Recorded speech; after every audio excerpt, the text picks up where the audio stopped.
Hello, welcome to today's edition of the Academy. Today we're going to move on to Chapter 8 in Sun Tzu's Art of War. This chapter is a little strange. It's odd compared to the rest of them. Chapter 8 is actually titled The Nine Variations. That's the literal translations.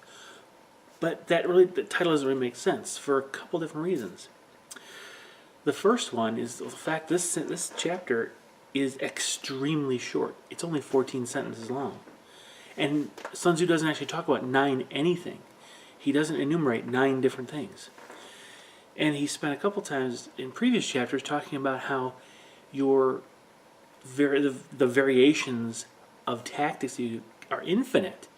So the translation, though it literally is the nine variations, probably isn't meant to be a literal, there are 9 things we're going to talk about here. Some commentators of his period are thinking of the number 9 in a more of a metaphorical term. Wang Xi basically said the 9 stands for an infinitely large number. Okay, because essentially we need to vary our tactics to a tremendous degree. That's what the really point of this chapter is. Now, the thing that's really strange is, again, it's only 14 sentences. It is very possible that there's actually parts of this document missing, okay? Because when you look at when the commentators have discussed this, again, some of the commentators go back to the just after Sun Tzu's time, so this isn't modern debate here, but they've actually suggested that there was supposed to be a parallel between the 9 situations that are going to be talked about in chapter 11 and these 9 variations. But the problem is, if that's the case, there's something missing in this chapter. There's not enough meat. It doesn't match one for one. So the alternative basically is to suppose that something's lost. It just seems there's a possibility that this is a fragment of a chapter. So just wanted to give you some background on this particular chapter. But anyway, it's going to sound kind of familiar, but the way the chapter is structured in these 14 sentences is kind of weird. So we're going to cover this in 3 videos, this whole chapter. We're only going to cover the first 5 sentences, and really only a couple of those sentences apply well on the tabletop. So you heard the first sentence before in previous chapters, so we'll get started there. You'll sound familiar. This isn't a rerun, though. Sun Tzu said, in war, the general receives his commands from the sovereign, collects his army, and concentrates his forces. Now, when in difficult country, do not encamp. In country where high roads intersect, join hands with your allies. Do not linger in dangerously isolated positions. In hemmed-in situations, you must resort to stratagem. In desperate position, you must fight. There are roads which must not be followed, armies which must not be attacked, towns which must be besieged, positions which must not be contested, and commands of the sovereign which must not be obeyed. The general who thoroughly understands the advantages that accompany variation of tactics knows how to handle his troops. The general who does not understand these may be well acquainted with the configuration of the country, yet he will not be able to turn his knowledge into practical account. Okay, 5 simple sentences. Let's jump right to number 2. This one's, you have to actually pick apart because part of it doesn't really apply to tabletop, the first half doesn't, but there's some nuggets in there, the second part of that sentence, that actually really do come to play. So he's talking about not encamping in difficult country, and then talking about joining hands with allies where there's high roads. But then those don't apply, but then this one, do not linger in dangerously isolated positions. Now, normally you wouldn't think about tabletop because of the small battlefield that we usually represent. But if you think about it, your individual units can, on that tabletop, end up in a dangerously isolated position where they're not within range of supporting elements in your army. So be very careful of that. Try to avoid that. You're going to end up there sometime, but don't stay there. Move so they're at least close enough to get support from another unit nearby. Now, The next one, in hemmed-in situations, you must resort to stratagem. I think this one. This one's actually a pretty important nugget, because hemmed-in situations are situations where you've been limited by features around the battlefield. It's your mobility and your options. You're not trapped. Your back isn't up against a wall where there's no escape. This is just one where you don't have the freedom of movement, freedom of decision, or other freedoms to exact what you need to do. The temptation for us is to get stressed and to just strike out hard with hopefully overwhelming force and becoming aggressive. But Sun Tzu's cautioning us not to do that. Obviously, when you fight, you do need to do that, but you need to do it with some decision, some skill. Stratagem is what he talks about. So you have to, again, focus on the things we talked about in the last 7 chapters. Measurement, estimation, risk assessment, make decisions, weak points, strong points. You're going to have to figure those things out and apply those principles, including deception and diversion, in order to get yourself out of this hemmed-in position. Because brute force is not likely going to work for you. You'll actually need to do some thinking. Okay, so that's what he's trying to recommend there. I think that's a very, very wise advice. In sentence 3, this one's kind of interesting, because he spent the last 7 chapters telling you about what you should and should not do, and now he almost flips it on its side, or even upside down. So, for example, there are roads which must not be followed. He spent a good portion of a couple chapters ago talking about how speed gaining the enemy is so important. But now he's saying some roads shouldn't be followed. And then he's talking about some armies which must not be attacked. He just spent the last several chapters talking about attacking armies. And then finally, to further it, he spent time telling it's a waste of time, resources, and energy and morale to lay siege to a town. And here he says, towns which must be besieged. And then he says, positions which must not be contested. Yet previously, he talked about positions and how to contest them. And finally, he wraps it up with commands of the sovereign which must not be obeyed. Now, that's an interesting addition that doesn't necessarily apply to the tabletop, but except maybe in team games, but I don't really want to touch on that. But I think that last one kind of helps unlock the first 4.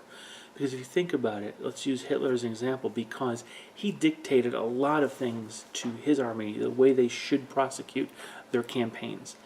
Some of those were really incorrect, especially when you look at the actual situation on the ground from a military perspective. Those orders should have been disobeyed. The results, more often than not, were terrible. For example, the entire 6th Army was captured and encircled because they had to hold fast. They couldn't retreat. The Pas-de-Calais was assumed to be the actual invasion point. Normandy was a diversion, and so the reserves could not move.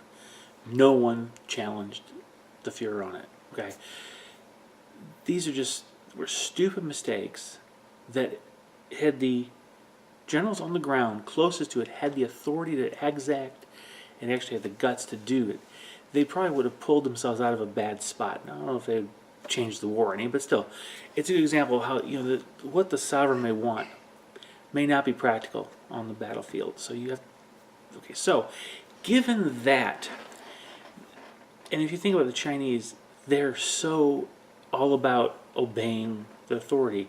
So to say this, there's something heavy there. And it just shows that even with all the axioms that have gone before in the last 7 chapters, sometimes you have to turn it on its head. The variation we're talking about. So, don't go into roads that are obviously easily ambushed, through ravines that you can't get out of. There's elevated roads that fall off into mud flats on either side. There are a couple times when the Germans and Americans both in in Europe were running on the roads that were elevated in a line of tanks, and unfortunately That was a perfect position from which the enemy could ambush, against which the opponent could ambush. We ambushed them, they ambushed us. The same result. The tank unit was wiped out and completely disarray. So that's a opportunity where you don't want to use a road, even though it's something you normally use. Now, the one part that I want to talk about is the positions which must not be contested. Because this one actually, remember in previous chapters, Sun Tzu was really telling us how to contest an objective or a position, not by direct brute force, but by deception and by drawing the opponent off, making them move. The whole art of maneuver that he talked about in previous chapters. So between deception and maneuver, and then covering your weaknesses or hiding your weaknesses, and basically nullifying their strengths, even exposing their weaknesses, that's how you contest a position. But sometimes you don't want to do that. So think about it on the tabletop. What are positions you do not really want to assail? There may be terrain features that prevent you from actually accessing the position directly. Think of the Rapido River crossing in Italy, where the Germans were on the one side of the river, Allies on the other, yet for some reason the Allies were ordered in broad daylight to make a river crossing against entrenched and fortified German defenses. And they weren't overwhelmingly, we were not outnumbered. The Germans, I believe, were the ones outnumbered, yet it was just complete debacle. We didn't take it. The Germans were unmoved. We lost quite a few good men and units in the process. It was a situation where that position should not have been attacked. You should have gone around it completely, avoided it. It may have been an important location, but it doesn't mean you should contest that spot with force. So think about on the tabletop, are there areas on the opponent's line where you feel like you're being drawn to assault them? I don't necessarily mean hand-to-hand combat, but engage your forces to theirs against a certain point, when maybe there's a better way to handle that. Maybe divert through movement. Maybe move yours in a different position to nullify that location, the importance of that particular spot. Maybe just stay away from it if that's a possibility. For example, if they've got a bastion or any type of fortification, maybe on like their left flank, focus your efforts on their right flank. That way, it puts that fortification kind of almost out of the equation, because they're maybe out of range. They won't have the best firepower being brought down on you. It doesn't become that key of important of a part. So you don't want to assault or attack that fortification, which is often our temptation. You want to avoid it, So give yourself the permission to not attack a particular location. Give yourself the permission to say, no, I shouldn't go after that. All right, so on to sentence 4. The general who thoroughly understands the advantages that accompany variation of tactics knows how to handle his troops. I'm not entirely certain how this it was translated, where he says knows how to handle his troops. Could that mean that he is able to orchestrate his men well, or is it that he's just able to be more flexible with his troops? I don't quite know, but what I like to pull out of this sentence is the fact that we all have favorite tactics. We have to remember that our opponents, as we play them more often, are going to figure that out.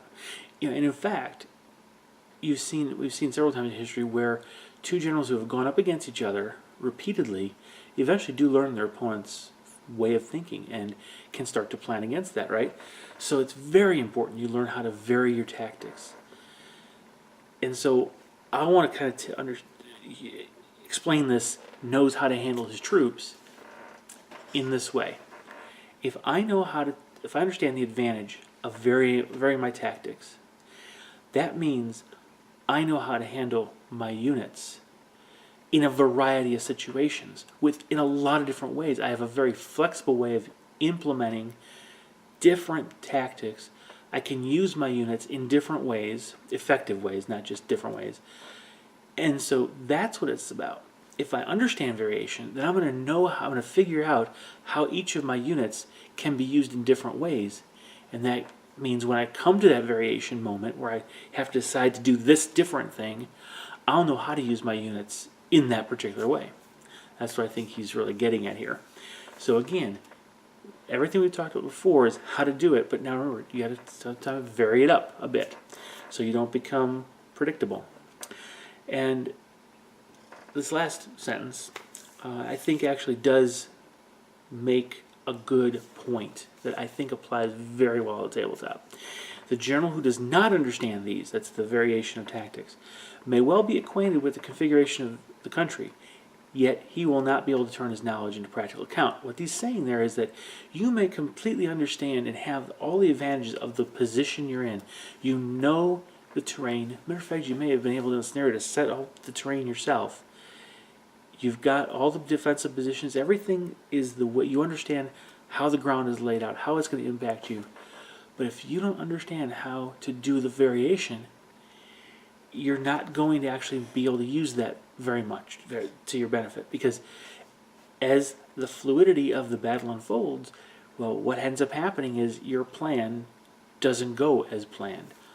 Remember the axiom. No plan survives first contact with the enemy. So variation is the key. I know we've mentioned that before.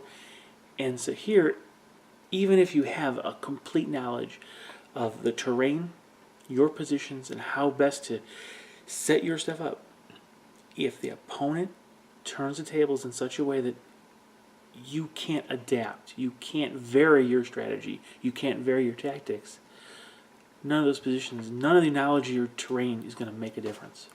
And that's really what he's getting to here. So,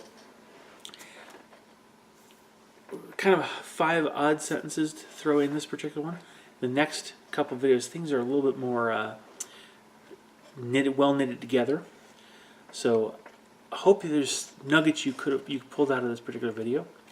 Well, let me know below if there's anything that maybe didn't make sense or you think I'm wrong. It's entirely fine.